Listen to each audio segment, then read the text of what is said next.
नमस्कार। Sanskrit online channel पर आप सभी का बहुत बहुत स्वागत है। आज इस वीडियो में हम 9वीं कक्षा का 9वां पाठ है, 9वां पाठ सिक्ता सेतु। इस पाठ का संपूर्ण हिंदी अर्थ करेंगे। तो सभी बच्चे इस वीडियो को पूरा देखें, क्योंकि जब तक आपको पाठ समझ में नहीं आएगा आप उसके प्रश्नों के उत्तर भी अच्छे से नहीं दे पाएंगे। तो शुरू करते हैं आज का पाठ सिक्ता सेतु। तो देखते हैं सिक्ता सेतु। सिक्ता का अर्थ होता है बालू। बालू रेत आपने सबने सुना होगा। और सेतु का अर्थ होता है पुल। ठीक है, तो रेत का पुल बनाना, इसके ऊपर ही ये जो नाट्यांश है वो आधारित है। जब आप इसको अच्छे से पूरा पढ़ेंगे तभी सारी बातें आपको जो है क्लियर हो जाएंगी। तो देखते हैं इसका एक बार सार। प्रस्तुत है नाट्यांश है। प्रस्तुत नाट्यांश सोमदेव विरचित, सोमदेव विरचित कथा सरित सागर है। कथा सरित सागर इत्यस्य सप्तम अध्याय उपरि आधारितो अस्ति।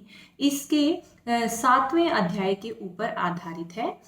अस्मिन् नाट्यांशे, इस नाट्यांश में तपसा, तपस्या के द्वारा विद्यां प्राप्तुम यत्नशील है, विद्या को प्राप्त करने के लिए प्रयत्नशील कश्चित तपोदत्त नामक है, कोई तपोदत्त नामक कुमार है। कुमार चित्रित अस्ति, चित्रित किया गया है या उसका वर्णन किया गया है। तस्य मार्गदर्शनाय, उसके मार्गदर्शन के लिए पुरुष वेशधारी देवराज है, इंद्र है। पुरुष वेशधारी देवराज इंद्र तत्र आगतवान, वहां पर आ गए। तत्र आगत्य देवराज है, वहां पर आकर देवराज ने सिक्ता भी सेतु निर्माणार्थम प्रयतते, वहां पर आकर क्या किया उन्होंने, सिक्ता भी रेत से पुल बनाने का निर्माण, पुल बनाने का प्रयत्न करते हैं। एतद् दृष्ट्वा तपोदत्त है, यह देख करके तपोदत्त प्रहसन, हंसता हुआ, वदती कहता है, किमर्थम, किस लिए, भो आप बालू का भी रेत से जल बंधम निर्मासी, जल का पुल जो बांध है ये बना रहे हो। ततो देवराज है, तब देवराज ने प्रतिवक्ति उनको जवाब दिया, यत यद अध्ययनम श्रवणम पठनम विना यदि, कि जब अध्ययन जो आपका पढ़ाई का जो काम है वो श्रवणम पठनम विना, सुने और पढ़े बिना, यदि तुम विद्याम प्राप्तुम शक्नोषि, यदि तुम विद्या प्राप्त करने में समर्थ हो, तदा अहम अपि, तो मैं भी बालुका भी रेत से सेतु निर्माणम कर्तुम शक्नोमि, पुल बनाने में समर्थ हूँ। देवराजस्य अभिप्रायम ज्ञात्वा, देवराज के अभिप्राय को जान करके तपोदत्त है, तपोदत्त विद्या प्राप्ति काम है, विद्या को प्राप्त करने का इच्छुक, गुरुकुलम गतवान, गुरुकुल चला गया। तो अब हम कहानी जो नाट्यांश है हमारा उसको शुरू करते हैं। सबसे पहले है ततः प्रविशति तपस्या रतः तपोदत्त है। उसके बाद प्रविशति प्रवेश करता है, तपस्या रत है तपस्या में लगा हुआ, कौन, तपोदत्त है, तपोदत्त। तपोदत्त है, तपोदत्त कहता है, अहम अस्मि तपोदत्तः, मैं तपोदत्त हूँ। बाल्ये पितृचरणई, कि बचपन में पिता के द्वारा कलेश्यमानो अपि, कलेश्यमानो का अर्थ है यहाँ पर कि उनके द्वारा व्याकुल किया जाता हुआ, अर्थात पढ़ाई के बारे में माता पिता कहते हैं तो पिता के द्वारा पढ़ाई के लिए कलेश्यमानो, व्याकुल किया जाता हुआ या ताड़ित किया जाता हुआ, विद्याम न अधीतवान अस्मिन, विद्या को नहीं अधीतवान मैंने पढ़ा, कि इतना कहे जाने पर भी मैंने विद्या ग्रहण नहीं की। तस्मात्, इसीलिए, सर्वई सारे, कुटुंबी परिवार वाले लोगों के द्वारा, मित्रई मित्रों के द्वारा, ज्ञाति जनई और जो सजातीय लोग हैं, जो जानने वाले जितने भी लोग हैं उन सब के द्वारा, गर्हितो अभवम, मेरा अपमान किया जाता है। ऊर्ध्वम निश्वस्य है, ऊर्ध्वम ऊपर की ओर सांस लेकर के, हा विधे, अरे भाग्य, किम इदम मया कृतम, किम क्या, इदम यह, मया मेरे द्वारा, कृतम किया गया, अर्थात मैंने ये क्या कर दिया। कीदृशी दुर्बुद्धि आसीत तदा, तदा का अर्थ है उस समय, कीदृशी कैसी, दुर्बुद्धि दुर्बुद्धि जो है मेरी आसीत थी, अर्थात मैंने अध्ययन के बारे में सोचा ही नहीं।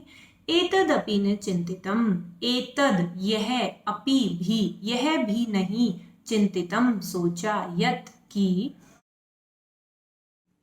परिधानैर अलंकारै भूषितो अपि न शोभते, नरो निर्मणि भोगी एव सभायाम यदि वा गृहे।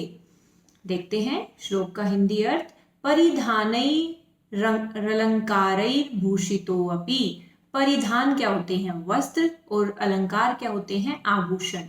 भूषितो अपि अर्थात उनके द्वारा सुशोभित होता हुआ भी, कौन, नरह, नीचे वाली लाइन से लेंगे हम, इसका अन्वय करेंगे पहले। नरह जो व्यक्ति है वो निर्मणि भोगी एव, निर्मणि मणि से रहित, भोगी इव अर्थात सर्प की तरह, जिस प्रकार मणि से रहित सांप होता है उसी प्रकार परिधानैर अलंकारैः भूषितो अपि, आभूषणों और वस्त्रों से सुशोभित होते हुए भी, नरह वो व्यक्ति, सभायाम सभा में हो, या यदि वा गृहे या घर पे हो, न शोभते शोभा नहीं पाता है। तो ये कौन कहता है, तपोदत्त सोचता है। किंचित विमृश्य है, कुछ सोच करके, भवतु फिर कहता है ठीक है, किम एतेन, अब इसका क्या फायदा इस बात को सोचने से। दिवसे मार्ग भ्रांत है, संध्याम यावत यदि गृहम उपैति, तदपि वरम, दिवसे दिन में, मार्ग भ्रांत रास्ता भटका हुआ, संध्याम यदि शाम को भी, यदि गृहम उपैति घर में, उपैति वापस आ जाता है, तद अपि वह भी, वरम का अर्थ है अच्छा है। कहते हैं ना कि सुबह का भूला अगर शाम को भी घर वापस आ जाए तो उसको भूला नहीं कहते। ना असौ, उसको असौ उसे, न भ्रांतो मन्यते उसे भटका हुआ नहीं मन्यते माना जाता। अतो अहम इसलिए मैं, इदानीम तपश्चर्या अब इस तपस्या से, विद्याम अवाप्तुम प्रवृत्तो अस्मि विद्या को प्राप्त करने में प्रवृत्त लग गया हूँ। जल उच्छल ध्वनि श्रूयते, जल के उछलने की ध्वनि सुनाई देती है। अये कुतो अयम कल्लोल उच्छल ध्वनि ही, अरे कहाँ से यह कल्लोल उच्छल ध्वनि, लहरों के, पानी की जो है उछलने की ध्वनि कहाँ से आ रही है। तो महामत्स्यो मकरो वा भवेत, कि या तो महामत्स्य कोई बड़ी मछली होगी, या मकरो या मगरमच्छ होगा। आगे है पश्यामि तावत, तो मैं आगे देखता हूँ।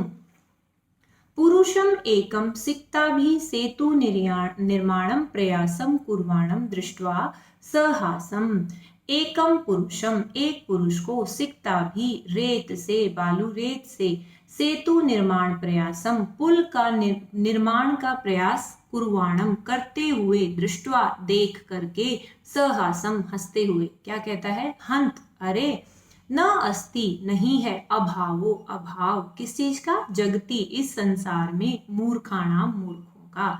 जब कोई व्यक्ति वो पुल बना रहा होता है तो उसको देखकर कहता है कि संसार में मूर्खों का अभाव नहीं है।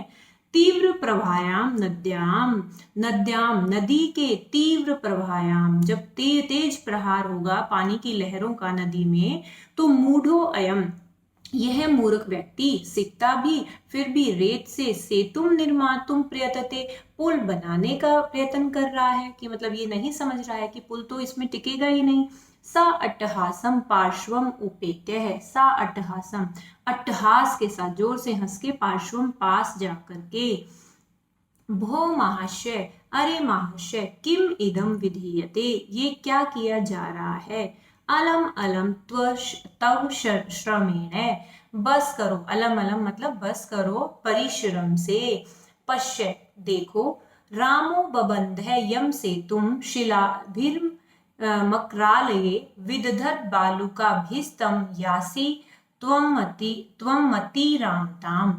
क्या कहता है वो, कि रामो बबंध है यम से तुम, यम जिस से तुम पुल को, किसने, रामो बबंध श्री राम ने बनाया था, किससे, शिलाभिर मकरालये शिलाभि का मतलब है पत्थरों से बनाया था, उसी को तम उस पुल को बालुका भी विदधत, बालुका भी, तो आप किससे बना रहे हो, रेत से बनाया है। तो त्वम अति रामताम यासी, आपने तो अति रामताम अर्थात श्री राम से भी बड़ा जो है पुल बना दिया है, या वो ये कहना चाहता है अति रामताम का अर्थ है आपने श्री राम को भी पीछे छोड़ दिया है। तो कि मतलब उन्होंने तो शिलाओं से जो है पुल का निर्माण किया था, और आप तो बालू का भी, रेत से ही पुल का निर्माण करते हुए श्री राम को भी पीछे छोड़ रहे हो। चिंतय तावत, तो सोचिए, सीता भी रेत से, क्वचित सेतु, कोई सेतु पुल, कर्तुम युज्यते, क्या बनाने में समर्थ हो सकता है या क्या बनाया जा सकता है। आगे देखते हैं। तो उसकी बात को सुन करके तपोदत्त की पुरुष है, वहां पर जो पुरुष पुल बनाने का कार्य कर रहा होता है, वो कहता है, भो तपस्विन, अरे तपस्वी, कथम माम अवरोधम करोषि, क्यों मुझे अवरोधम रोक रहे हो। प्रयत्नेन किम न सिद्धम भवति, प्रयत्न करने से क्या सिद्ध न भवति, नहीं होता है। का आवश्यकता शिलानाम, शिलानाम अर्थात पत्थरों की मुझे क्या आवश्यकता है। सिकता भी रेव, कि मैं तो बालू रेत से ही सेतुम करिष्यामि, पुल बना दूंगा, स्व संकल्प दृढ़तया, अपने संकल्प की दृढ़ता से। तपोदत्त है, तपोदत्त कहता है, आश्चर्यम, आश्चर्य की बात है, किम सिकता भी रेव सेतुम करिष्यसि, क्या आप रेत से पुल बना दोगे। सिकता जल प्रवाहे स्थास्यन्ति किम, कि क्या सिकता जो रेत है वो जल के प्रवाह में स्थास्यन्ति टिक जाएगा, क्या रुक पाएगा। भवता चिंतितम न वा, क्या आपने, भवता का अर्थ है आपके द्वारा, चिंतितम यह बात सोची गई है, न वा या नहीं सोची गई है। आगे क्या होता है, पुरुष है, पुरुष जो व्यक्ति होता है वहां पर, वो क्या कहता है, स उत्प्रासम, वो क्या कहता है उसको, स उत्प्रासम, जोर से हंसते हुए, एकदम उसका मजाक करते हुए, चिंतितम, चिंतितम, सोचा है, सोचा है, सम्यक चिंतितम, मैंने अच्छे से सोच लिया है, न अहम सोपान सहायतया अधिरोढ़ुम विश्वसिमी, न नहीं, अहम कि मैं सोपान सहायता अर्थात सीढ़ी की सहायता से, अधिरोढ़म ऊपर चढ़ने में, न विश्वसिमी विश्वास नहीं रखता हूँ। किस में रखता हूँ, सम उत्प्लुत्य एव गंतुम क्षमो अस्मि, कि मैं तो सम उत्प्लुत्य का अर्थ है उछल करके या कूद करके, गंतुम आगे जाने में, क्षमो अस्मि समर्थ हूँ। तपोदत्त है, तपोदत्त कहता है, सव्यंग्यम, व्यंग्य के साथ, साधु साधु, ठीक है, ठीक है, आंजनेयम अप्य अतिक्रामसी, आंजनेयम किसको कहा, हनुमान जी को भी आपने अतिक्रामसी पीछे छोड़ दिया है। पुरुष है, फिर वो व्यक्ति जो होता है, और ये व्यक्ति कौन होता है इसमें, देवराज इंद्र होते हैं जो पुरुष के वेश में वहां पर होते हैं। सविमर्शम, सोच करके, को अत्र संदेह है, इसमें क्या संदेह है, किंच, और विना लिपि अक्षर ज्ञानम तपो भीरेव केवलम, यदि विद्या वशेषयुस्ते सेतुरेश तथा मम, क्या कहता है वो व्यक्ति, कि यदि बिना लिपि के और अक्षर ज्ञान के, केवलम तपो भी, केवल तपस्या से, तेह आपके द्वारा, विद्या वशेषयु, विद्या को वश में, शयु किया जा सकता है, तथा उसी प्रकार, एषः सेतु, ये जो पुल है वो भी मम, मेरे द्वारा बनाया जा सकता है। कि अगर आप सोच सकते हो कि केवल मैं तपस्या करके सारी विद्या को प्राप्त कर सकता हूँ, तो मैं भी यहाँ पर इस रेत के द्वारा पुल बना सकता हूँ।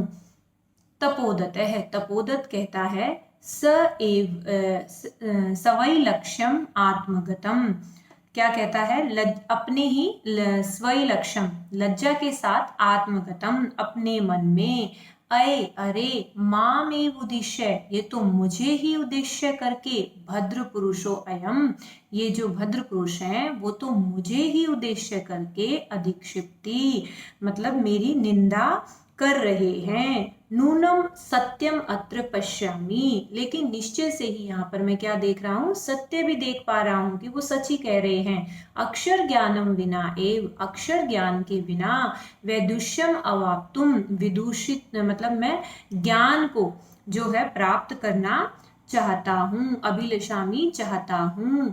तद इयम भगवत्या शारदाया अवमानना, तो यह भगवत्या भगवती शारदाया सरस्वती माँ की अवमानना का अर्थ है उनका अपमान है। गुरु गृहम गत्वाए, गुरु के घर जाकर ही विद्या अभ्यासो, विद्या का अभ्यास मया करणीय है, मेरे द्वारा किया जाना चाहिए। पुरुषार्थैरेव लक्ष्यम प्राप्यते, पुरुषार्थ अर्थात मेहनत करने से ही लक्ष्य प्राप्त होता है। प्रकाशम स्पष्ट रूप से, भो नरोत्तम, अरे नर श्रेष्ठ, न अहम जाने कि मैं नहीं जानता हूँ, यत को अस्ति भवान कि आप कौन हैं, को अस्ति कौन है, परंतु लेकिन भवद्भि उन्मिलितम, आपने उन्मिलितम खोल दिए हैं, मे नयन युगलम, नयन युगलम मेरे दोनों नेत्र, तपो मात्रेण तपस्या मात्र से, विद्याम अवाप्तुम विद्या को प्राप्त करने का प्रयत्मान है प्रयत्न करता हुआ, अहम अपि मैं भी, सिक्ता भी रेव मानो रेत से, सेतु निर्माण प्रयासम करूमी मानो पुल बनाने का निर्माण कार्य ही कर रहा हूँ। अर्थात जिस तरीके से मैं आपको मना कर रहा था मैं भी तो वही कार्य कर रहा था। तद इदानीम तो इस समय, विद्या अध्ययनाय गुरुकुलमेव गच्छामि, तो इस समय विद्या के अध्ययन के लिए मैं सबसे पहले गुरुकुल में ही जाता हूँ। स प्रणामम गच्छति, प्रणाम करके, गच्छति वहां से चला जाता है। तो आप सबने इस पाठ को अच्छे से पढ़ा व हिंदी अर्थ से समझा पूरे नाट्यांश को, कि किस तरीके से केवल पुरुषार्थ करके, मेहनत करके ही विद्या को प्राप्त किया जा सकता है। अगर जब तक आप मेहनत नहीं करेंगे तो विद्या आपसे दूर दूर ही रहेगी। तो सब बच्चे परिश्रम करें और तो आप बहुत ही अच्छे अंक परीक्षा में प्राप्त कर पाएंगे और कभी भी पीछे नहीं रहेंगे। तो ये था आपका आज का पाठ। सभी का इस वीडियो को देखने के लिए बहुत बहुत धन्यवाद।